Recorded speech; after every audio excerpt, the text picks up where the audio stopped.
The truth is often more frightening than illusion. When viewing a horror film, you know that whatever happens on screen is the result of CGI and makeup techniques that may as well be inexplicable. However, when something unusual or frightening occurs to you with no rational explanation, you begin to envy those entertainers whose only genuine worry was not making their marks. Finding yourself in a real-life horror story is something few people can imagine, and something even less can believe. If you ever face a creepy situation that nobody believes happened, not only are you scared, you're alone. The true horror present in these Reddit tales encompass everything from the supernatural to the just plain strange. The two characteristics that connect these scary stories are the fact that they're unexplainable, and they're all true. Let's relax together and get cozy listening to these creepy tales.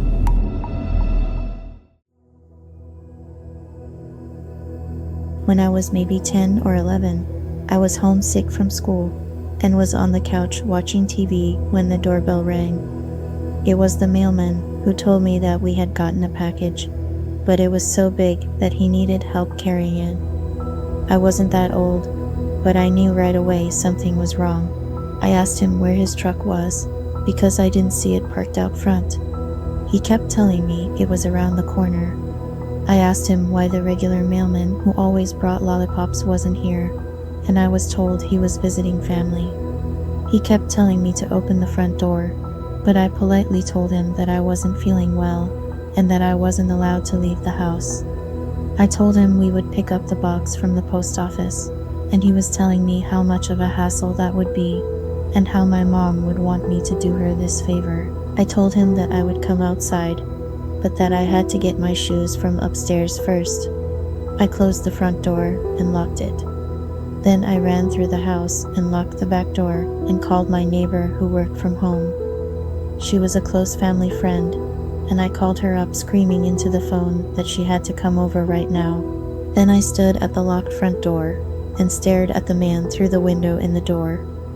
He saw me staring and yelled through the door asking if I found my shoes. So I yelled to him that I called my neighbor to help carry it because she's older and stronger. He just turned around and ran. They never caught him. I always wondered if he ever managed to trick some other kid.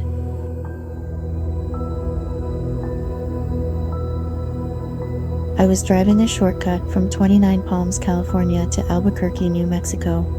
29 Palms is located in the desolate high desert east of Los Angeles. The shortcut was completely a 2-lane road through total nothingness, except for passing through Amboy, California. Amboy is a nearly abandoned town, nearly as far below sea level as Death Valley, with a dormant volcano and lava field on one side and a salt flat on the other.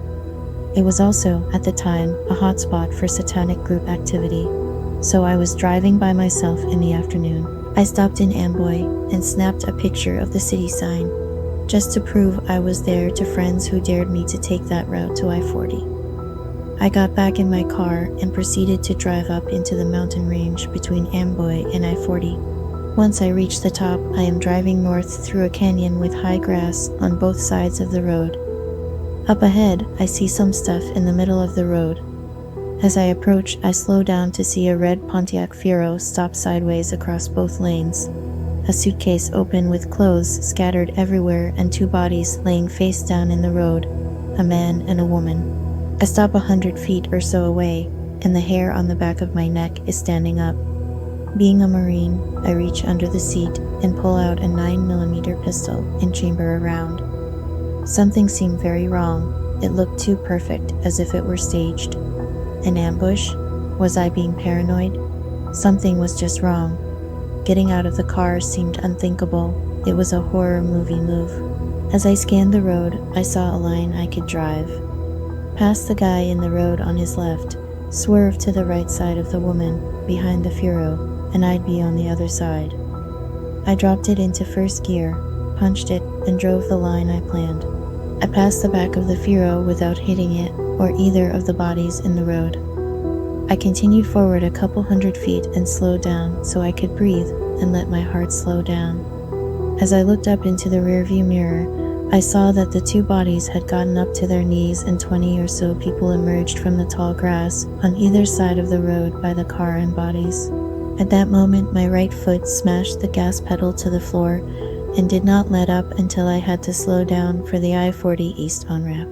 I will never know what would have happened to me had I gotten out of the car to check on the bodies or stopped my car closer to them. Somehow, I do not think it would have been good. Sometimes real life can be scarier than a movie.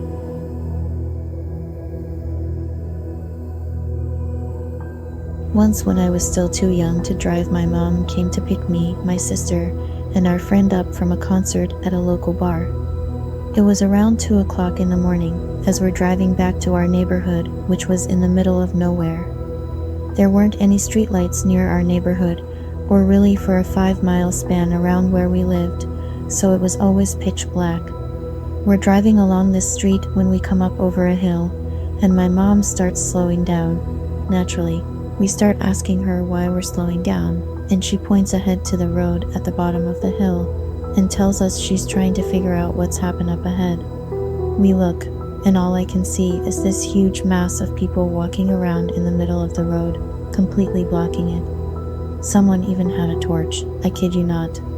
My mom slows down almost completely and starts flickering her lights, hoping they'll move. But they don't. So she did a quick U-turn, and we went a different way. To this day, I still have no idea what those people were doing.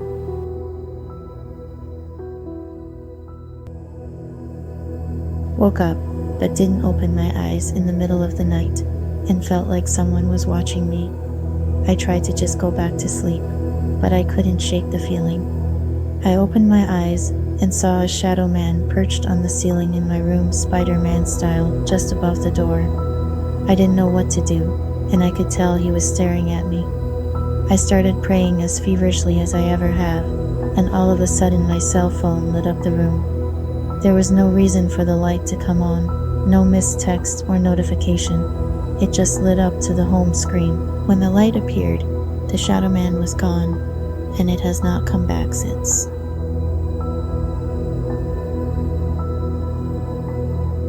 I thought my cat had come into the room and got on the end of the bed because I felt pressure on my feet. Looked up, the door was shut, and a little girl was on the end of the bed. I was in shock, but she just sat there for a while. I hid under my covers, and the pressure I felt on my feet disappeared. I looked up, and she was gone. I felt no malice from her, but it was very strange.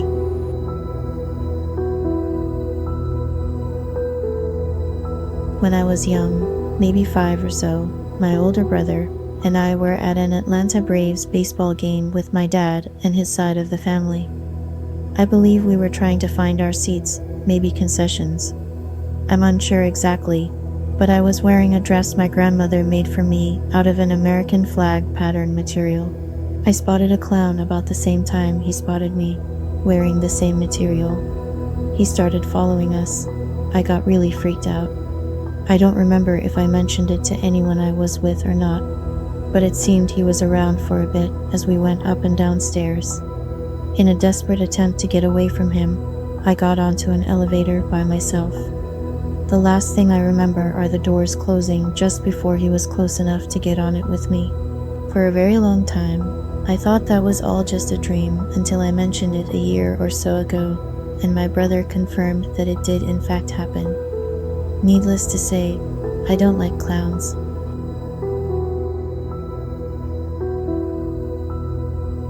Got off of work one night at 11 p.m. It's normally a 20-minute drive home. I know I'm about 10 minutes out when I pass a big white barn. I see the barn and continue toward home. When I pull up to my house, my then wife comes out and asks where I have been. I told her I came straight home with no stops. Turns out that I was an hour past my usual arrival time of getting home. To this day, I have no idea how a 20-minute drive took over an hour.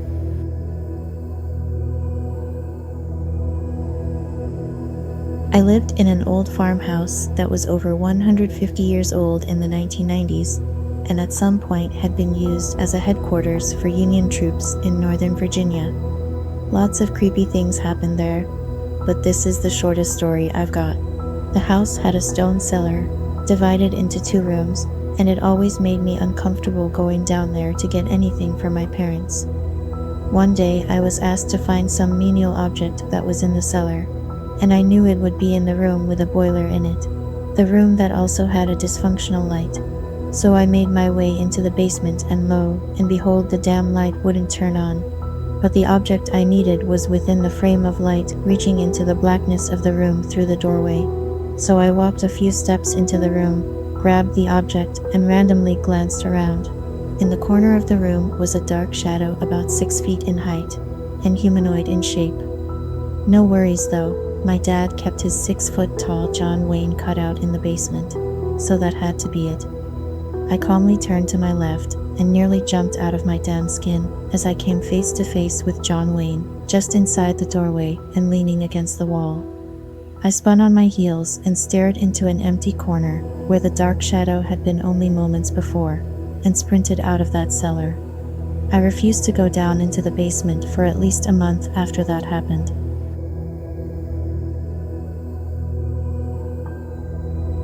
My significant other grew up in a house built in the 1800s. All his life he had a hinky feeling about the coal cellar, a tiny little room off of the furnace room. When it came time to sell, our contractor friend asked if we wanted the slates pulled up in that room and a new cement floor poured. We said sure, and they pulled up the slates only to find a much newer concrete slab had been poured underneath. My significant other completely backed out and had the slabs put back down. Some things are better left undisturbed, I guess. Everyone who spent time in that house saw or heard things. It was mostly completely benign, like every time I passed by his parents' room, I saw out of the corner of my eye 2 or 3 people in older dress standing around in that room. Then I heard another friend who had a house sat for us say the same thing. I even took down the drapes and rearranged the room, thinking it was a trick of light and shadow. Nothing helped. Same friend staying alone, there said he was awakened by people shouting at him. I'm glad that never happened to me. Probably the weirdest thing when my significant other was getting ready to sell the house, remodeling the kitchen, selling off the antiques, etc.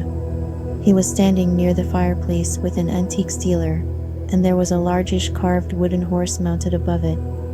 It had been there for 40-50 years. Suddenly, the horse jumps about 3 feet from the wall to land at their feet. It wasn't like the nail finally loosened and the horse fell down. It jumped away from the wall. Freaky. Probably the most disturbing was when my father-in-law was pushed down the stairs.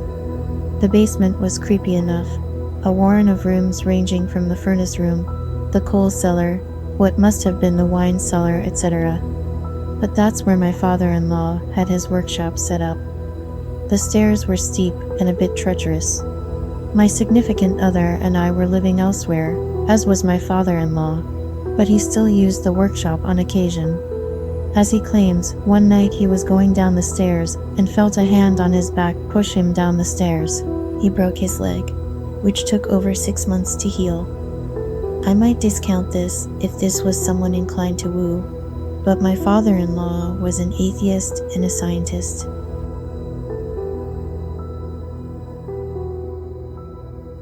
I nearly got kidnapped.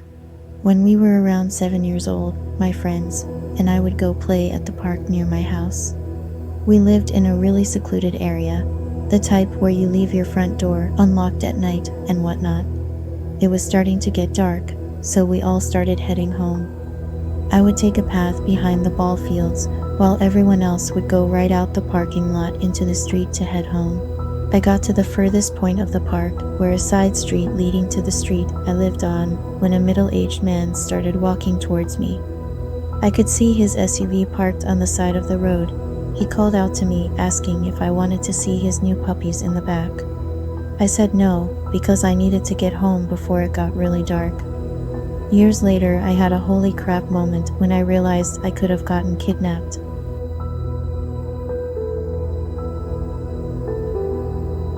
True story, honor system. I work in a warehouse that my father purchased.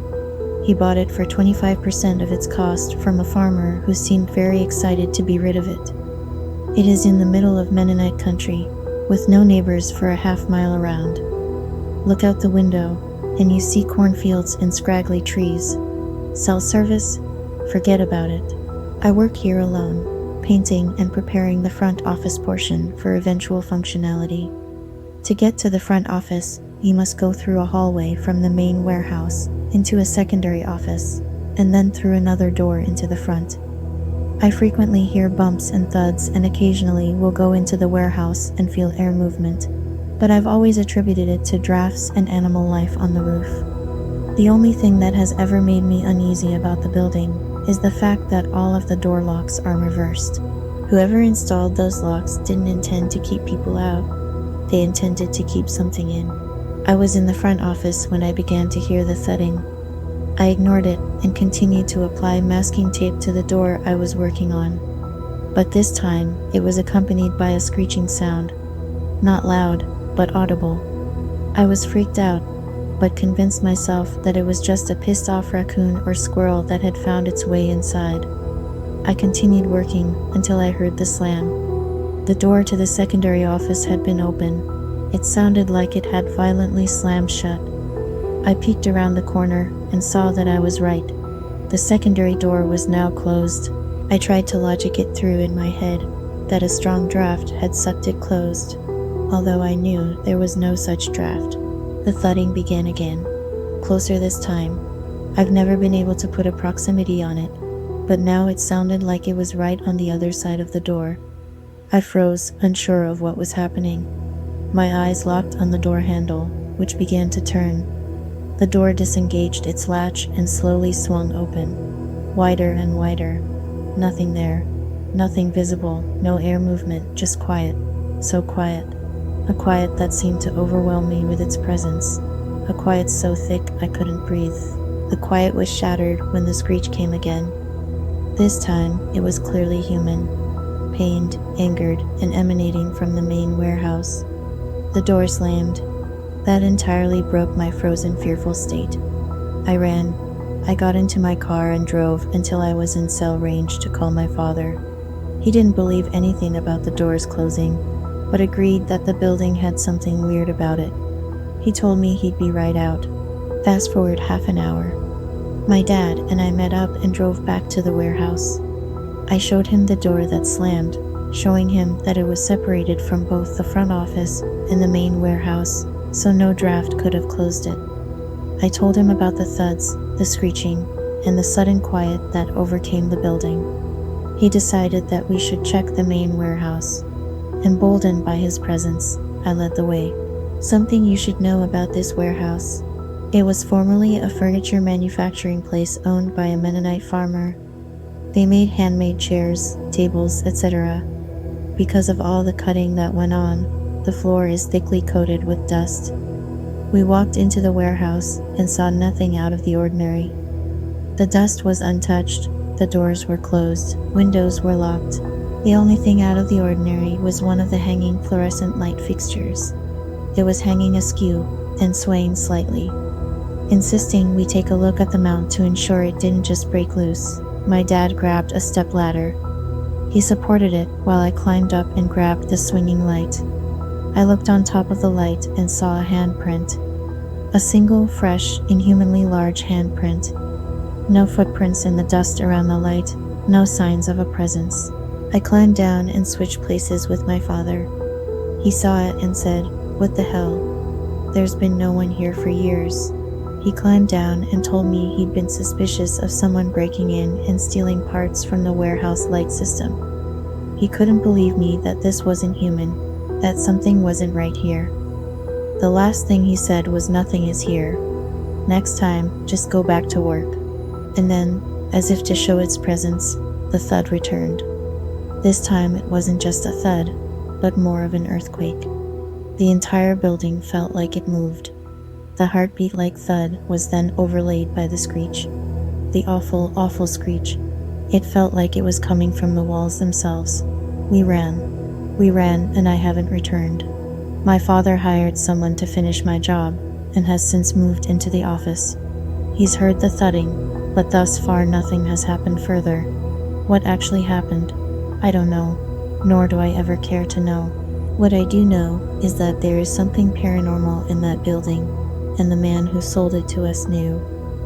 I'll never forget the sound of that lock turning by itself, or the feeling of the deafening silence.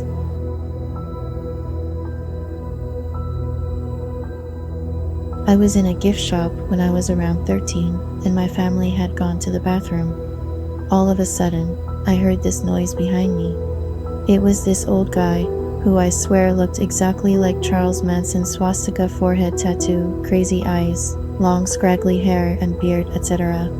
He was looking right at me, playing with this noisemaker thing for sale. He walked over to me and said, "Would you like anything?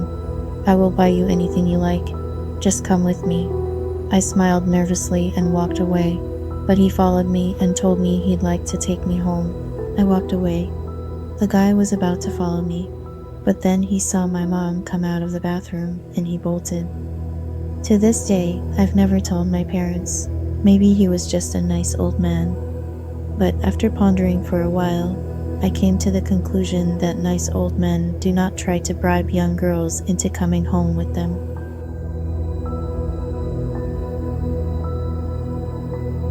My best friend's mother, growing up, told me a story that I have never ever been able to forget. They have a good amount of mental illness in their family, and when she was a little girl, she had to go visit her grandmother at the asylum pretty often. On one of these visits, while walking down the hall to her grandmother's room, she heard a strange noise come out of one of the rooms. When she turned to look, she saw a woman sitting on her bed.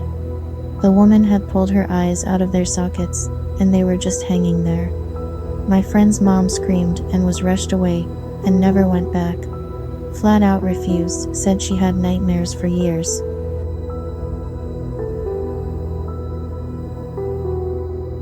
About a year ago, I was lying in bed drifting off to sleep with my wife, asleep, cuddled up to me on my left side like she always does. I reached that point where I could feel my conscious mind begin to fade. All at once, I feel a slight chill on my right side, and I hear some sort of weird, slow whispering that made the hair on the back of my neck stand up. It sounded like someone whispering something backwards slowly. I was immediately awake, and my eyes darted around the very poorly lit room, but I saw and felt nothing. I shrugged it off and went back to sleep. The next morning, I am getting my coffee and my wife mentions a very strange dream that she had last night, right after she fell asleep. I asked what she dreamed, and she told me. "I dreamed I was lying in bed next to you, in our apartment just like normal, except I was awake. I felt a strange presence, so I looked up, and standing at the foot of the bed was my friend Adam. He looked at both of us, then crawled up onto the bed and started whispering in your right ear. I thought it was a really weird dream. Her friend Adam killed himself about 6 months prior to this."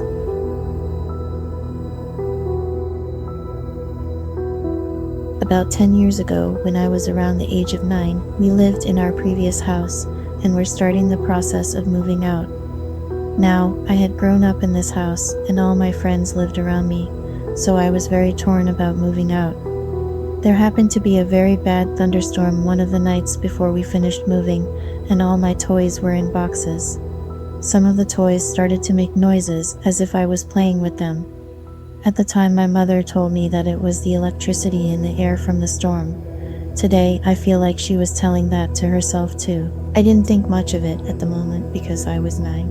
As we were getting ready to leave, my sister had always had imaginary friends. For a girl who was 5, that seemed pretty normal, I suppose. The problem was that she would go to bed earlier than me, and when I would stay up late to watch Adult Swim, I would always feel like someone was looking at me from the hallway where her room was. This had always been going on, but it only grew as we prepared to leave. This is the part that literally has my hair standing up as I tell it. The last day came, and we were putting the final boxes in our truck when I decided to go in and look around to make sure I had everything. When I was in the basement, where I played N64 and basically lived, I felt a very sad feeling come over me, like I was leaving my life behind to move somewhere really far away. I became emotional, so I quickly rubbed my eyes since I didn't want anyone to see a young man crying. I then, for whatever reason, said goodbye to the house, as if it was living. The very moment I said goodbye, I heard a very childlike voice reply, "See ya later." I stood frozen. When I turned, a red ball was laying on the floor that I did not remember being there. I sprinted out of that house and got in the car. My mom asked what was going on. I replied, "There is a ball inside in the basement. Leave it there." Years later, everyone in my family had told me they saw the same red ball after they felt the need to say goodbye. Only me and my sister heard the reply. My mom and dad only saw the ball. I don't really believe in ghosts, but whatever that was, I'm terrified of that house now.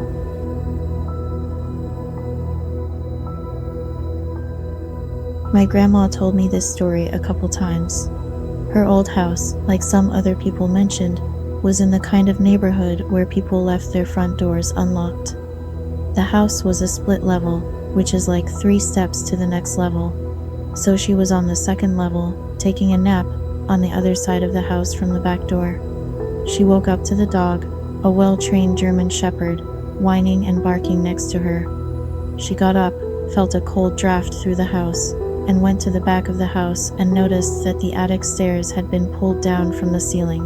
She then noticed that the back door was open. It had been raining outside, and there were no footprints from the attic to the back door, so my grandma figured someone must have been up in the attic, pushed the stairs down, and left. The thing that creeps me out the most is just the thought of some stranger being in the house without you knowing or seeing.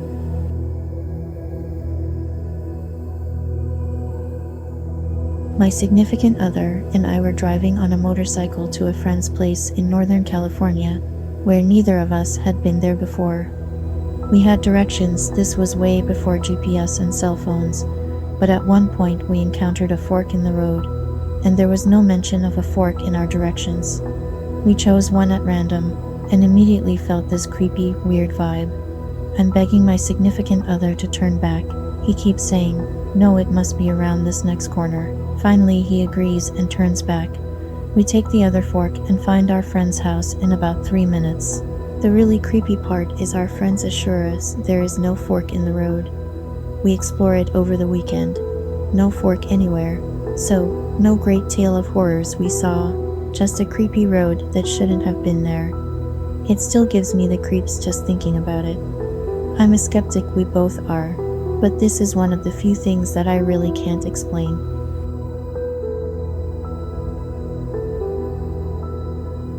Okay, my turn. This is the weirdest thing that has happened to me. During my junior year of high school, a student in my grade killed himself. He killed himself on a private residence road alongside a lake. I knew him and had talked to him on several occasions. I'll call him Ted. Ted was the class weirdo. That was his thing. Everyone called him Ted the Alien, so Ted would walk around class and say, "Meep." Cut to 3 months after he passed, my girlfriend and I are sitting on a dock by the lake, a few streets down from the tree Ted used to hang himself. It's about 8 p.m. and the sun is going down, and I notice that someone has sat down on the dock next to us about 30 feet away and is staring out across the lake. I think nothing of it and continue talking with my girlfriend about random stuff. Then I hear it. Meep. It's really low, like a whisper. I glance over and look at the figure, and they are still staring over the lake. I brush it off and keep talking. Then I hear it again. This time I know it came from the figure. It was too loud, and obviously from their direction. I turn to say something, and the figure is floating towards us across the water. Then it vanishes.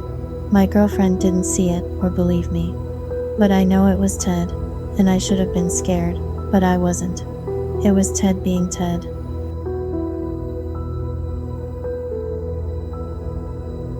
Okay, so I wish I had a news article to back this up, but I don't.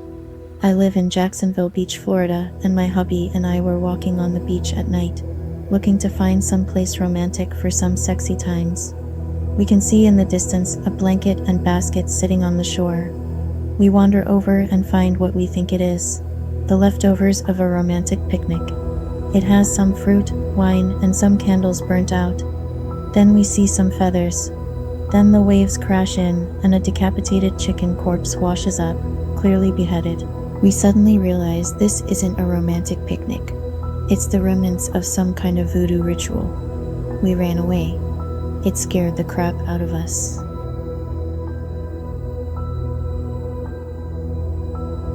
In high school, I worked with the choral and theater departments on the spring musical every year.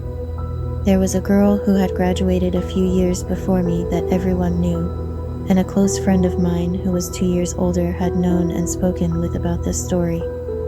The girl who this story is about is named Rebecca, and how she could see angels and demons.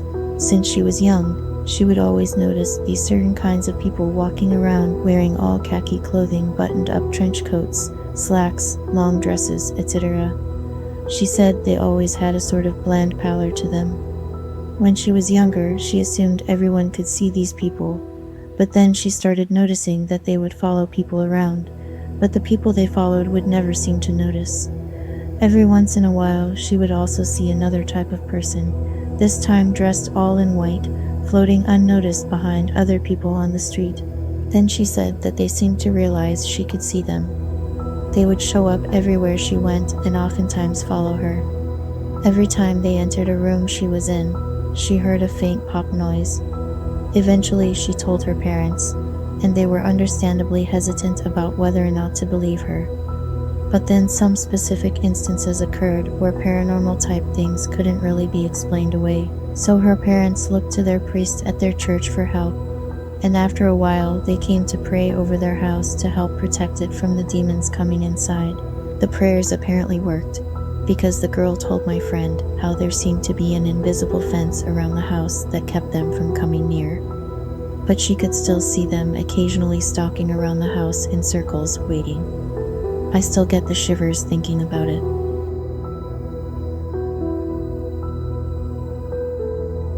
This didn't scare us as much as fascinate us, although, let's be serious, I was freaked out. But when I used to live in Southern California, San Diego area, my dad and I were driving home from getting Baskin-Robbins for dessert. I'd say around 9:30-ish at night, maybe later. Anyways, on our drive home, we had to go over this hill that had a church to the right when driving west. This is a frequented area. The highway is to our left as we drive, so this wasn't a dark, deserted area. Rather, it was a populated, constantly traveled street. As my dad and I approached the hill, I noticed a long light in the sky, kind of like an airplane, but bigger and moving quickly. Living where we did, we had heard jets, airplanes, helicopters fairly often, so we knew their sounds. This was making no sound. I stayed quiet until we reached near the top of the hill. I then pointed it out to my dad, and he slowed down. Luckily, we were behind everyone else since we had sped through a yellow light. We both stared in wonder as this long, non-flashing light moved further and further southwest towards Mexico and the ocean. Aliens are one of my biggest fears, and my dad knew I had an issue with them. But he quickly told me to take a picture with my phone. So I busted out my Verizon chocolate and snapped 2 or 3 pictures as we went down the other side of the hill towards the supermarket and eventually our house. I posted on Facebook that night about it, and some friends commented about seeing it as well. We had no idea what it was, but it was large, moved very quickly, and was silent. I still have the phone, even though this was 2 or so years ago, and we've moved away from San Diego. It's currently in the drawer in my childhood bedside shelf next to me. If I can find a charger, I'll turn it on, but that phone scares the hell out of me. The reason why is an entirely different story.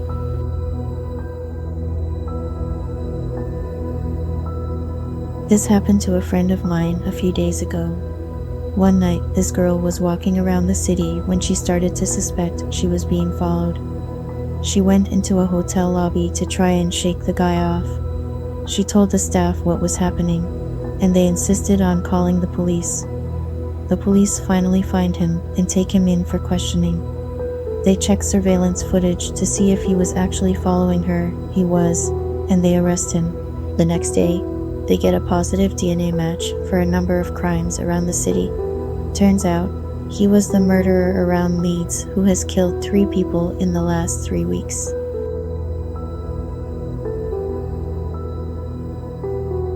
Me and my cousins are friends with the mayor of the town next to the one we grew up in.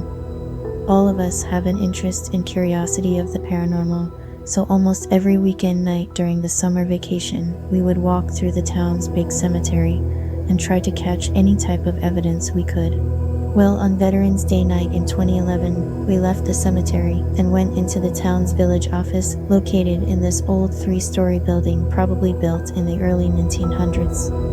On the first floor against the left-hand wall, there is a door that opens up to a staircase that has one long flight of stairs with a landing on each floor that goes up to the top floor. It is known in that building that back in the 60s, one of the village secretaries hung herself on the landing of the top floor. The 4 of us go into the building. It's probably 11:30 p.m., and the village is dead quiet since it's a small town. We grab some water from the water cooler, open the staircase door and say, "If there is any spirit here, make a noise for us." As we sit around the table they do their board meetings at.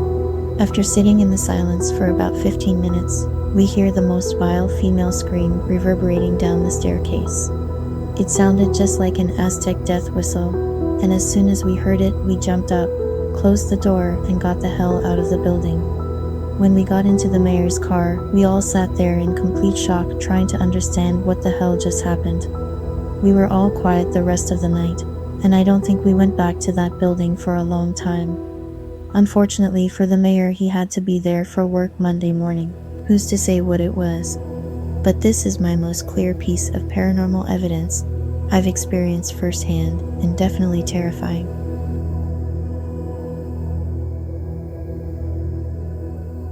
It was a few years ago. I was helping my friend move and pack everything into the U-Haul. We got most of everything into the truck, but we had a couch pull-out and a dresser that was still upstairs we needed to deconstruct because I did not fit in the moving truck. Same with the couch. So we decided to spend the night at the house. It was around 9:30 p.m. when we heard the first crash. A loud, glass-like crash, and what sounded like marbles going across the floor upstairs in one of the rooms. We went upstairs and checked the room with the dresser still in it. Nothing. We checked the other rooms. Nothing. We went back downstairs. At this point, I should add my friend had a German Shepherd, and this dog was not afraid of anything. Military dog. Seen some and heard some stuff back in the day. This dog was scared out of its mind, wide-eyed and looking all around and growling. Then we heard the second crash. Like last time, it a glass-like crash, and what sounded like marbles going across the floor. We went upstairs and checked all the rooms. Nothing. Now we went back down the stairs. The dog would not move. Not an inch, was frozen where he stood, staring and growling. We had to pick up the damn thing and carry it down the stairs. We got back onto the pull-out couch, and now the dog was whimpering. At that point we noticed it was cold. Really cold, and it was the middle of the summer in southern Tennessee. It was like the cold was breathing down our necks. Nothing else happened that night. Needless to say, we packed everything up in a hurry in the morning.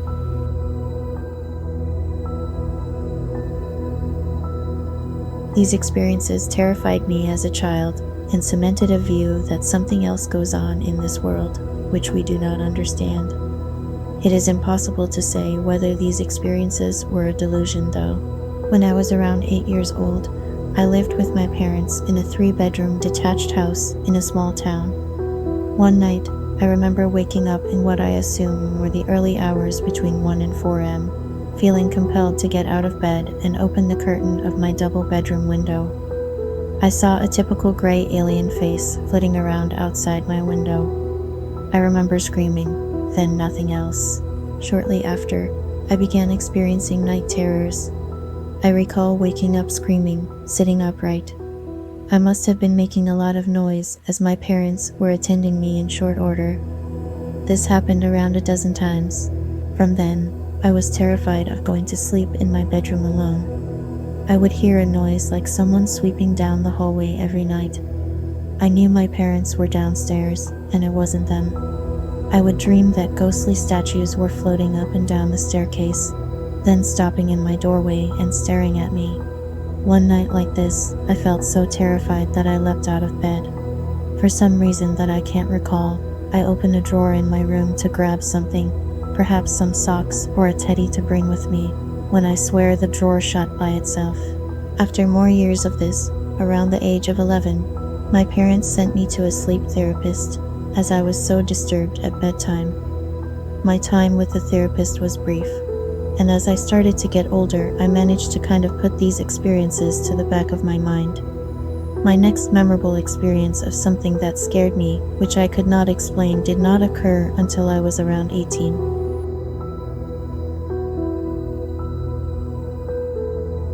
My first sleepover was at my friend's house in the 7th grade. We lived in eastern Kentucky in the Appalachian Hills. Her house was 40 minutes up a 2-lane winding road. Her grandmother lived in a Civil War-era house on the property, and her brother was in a trailer right beside it. The whole property is a field with hunting dogs in their cage outside and motion lights on every house. Driveway. I was terrified of being somewhere so rural and quiet. I was so restless it drove my friend crazy, so she decided to visit the grandmother, and I nervously followed. That night, her older male cousin was playing the piano in the living room there at Grandma's. It was probably 11 p.m., and I was looking out the front door window. I asked, "What if someone just randomly appears on the porch?" The cousin goes, "I'd jump through the back window and make a run for it." I laughed and continued to look out the window, trying to convince myself that it's not possible because the nearest neighbor was 2 miles away. All of a sudden, a man appeared in a dirty gray shirt and overalls with work boots. He was extremely tall with broad shoulders. He was covered in soot or dirt. His face and everything, I was shocked by how dirty he was. His face was unhappy or disgruntled. He appeared at the far end of the porch, and his steps caused the whole house to shake. He passed the door, and we made eye contact, and he crossed the whole front of the home. I felt in my heart he heard me ask that question and decided to show himself. We hear him stalk around the house on the porch and step off, where we hear knocks on the side of the house, like he was hitting it with the side of his fist as he walked by. The cousin grabs a shotgun and tells us to go to the bathroom and lock the door. We call the parents crying, and the family starts showing up.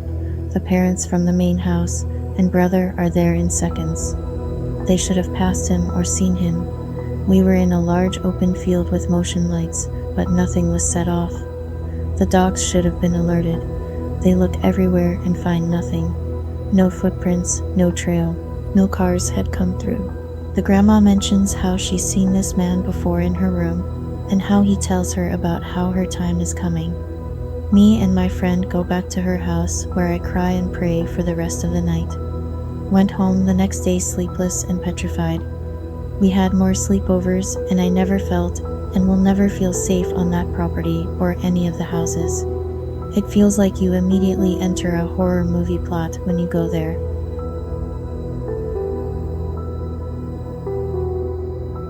When I was a little kid, I told my mom that an angel would visit me in my room at night. She asked if it looked like my dad, who recently passed away, and I said no. She was a little uneasy about that.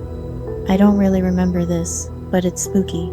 I do remember one night I complained to her that something was knocking on the ceiling in my room. She came in and heard it, and it must have weirded her out, so she told me to come sleep in her room.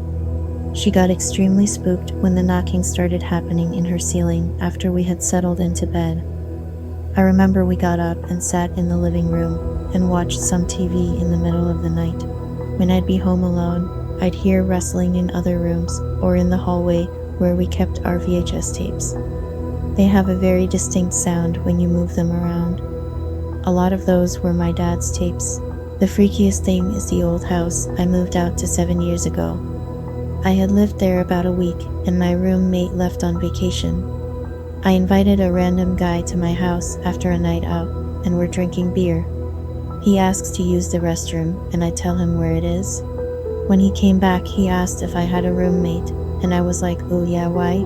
And he said, "I think she's looking for you." And I'm like, "What? My roommate is out of town." And he said there was a woman at the bottom of my stairs looking for me. I ran out to see, and there's nobody there, and my deadbolt at the bottom of the stairs was locked. I've had friends stay the night who I've never told this story to, who said they saw a woman in my house in the night. Unfortunately, I've never seen her.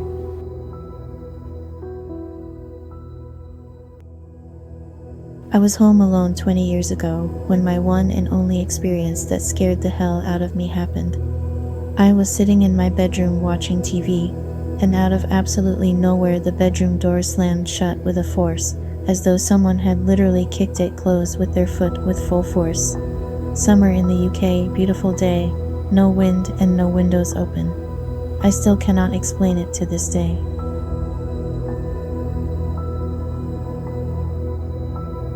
I work as an entertainer, so do my parents. We were working a carnival in our hometown, and we got there super early and left super late. It was about 11 p.m., and we packed up a bit early. To get to our cars, we walked by a dumpster for a school. A couple of cops were helping carry our gear. My dad, a couple of the cops, and I very clearly heard a baby crying for about 2.5 seconds. It sounded like it was coming from the dumpster area. We all froze. We helped search the area, all the bushes in the area along with the dumpster. Nothing at all. A few of us heard it. There was no denying what the sound was. Still creeps me out.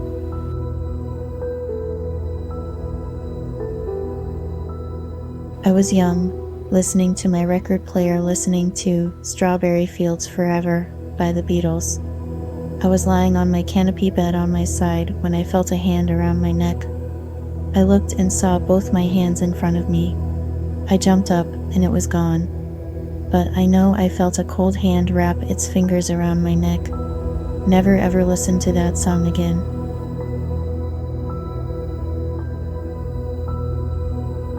A friend of mine posted this picture on Facebook the other day, and immediately upon seeing it, I got a very uneasy feeling. It hit me like a ton of bricks, and I decided, being it was late, to lie down and try and sleep. As I am lying down, I keep having this feeling like I am being pushed at the bottom of my ribs, and immediately after, I would get this second or two of lower back pain. And it kept happening, too, it would not stop. So I decided to go back on and make the comment on the photo asking if someone fell from there, and be done with it. I roll back over to try and sleep again. Then it gets even weirder. I had this feeling that, as funny as it may sound, I can only describe as a kicking from inside my stomach. And it kept happening at about the same intervals as the above was happening. Now, I originally let that one go and finally fell asleep. When I woke up, I went to the post, which confirmed someone did fall from there, and I asked if she was pregnant, and the response was, it was speculated.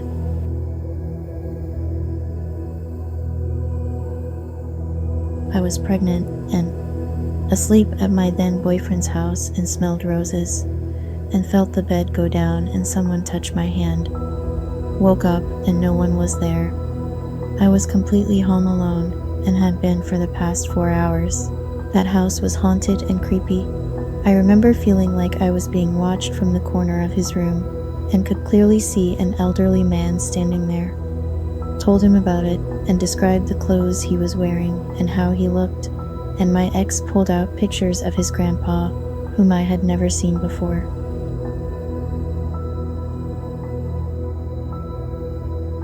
In my home, my brother and I used to stay in our basement.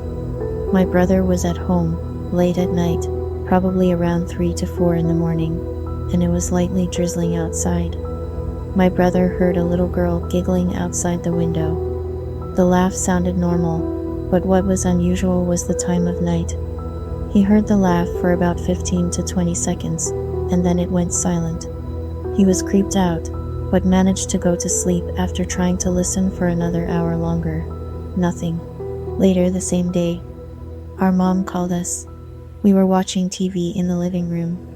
We all go out to the back deck and see a single footprint, with the footprint pointing to her room. We all checked our foot size to the print found on our deck.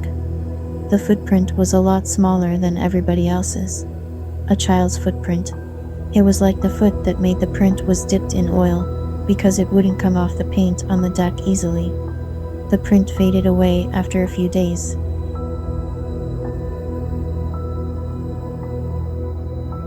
I lived in Germany for a year when I was 19. I lived in an apartment with my boyfriend and friend. I was constantly waking up to very loud upstairs neighbors. I'd finally had enough after about a month of this banging around, running back and forth, moving chair noises, so I asked my boyfriend to please ask them to keep it down. He looked at me and told me no one lives there. It's the attic, and it's chained shut. I try to push it out of my head, and one day as I'm doing laundry, my cat runs out the door and straight up the stairs. I run after her, and she's sitting at this big metal door meowing. That is in fact chained shut. That is only one of the unexplainable things that happened while I was in Germany.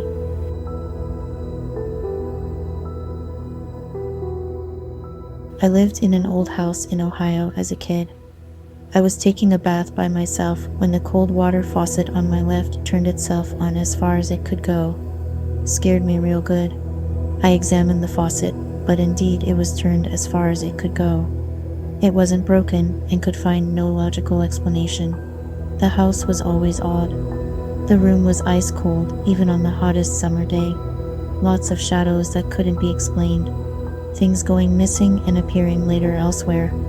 Me and my brother found secret compartments, a trapdoor, and a hidden room. We even found old bones in the basement. The house was next to a museum with skeletons in glass cases on the second floor. You always had the feeling you were being watched. My friend and I saw an apparition in the basement of our old school. I doubted what I was seeing until my friend saw it too and described it exactly. An elderly man with white hair and a crew cut wearing a gold coat, white shirt and black tie hovering near the ceiling. His body fading out at the waist. The house and school still stand today. Haven't been back there in a very long time.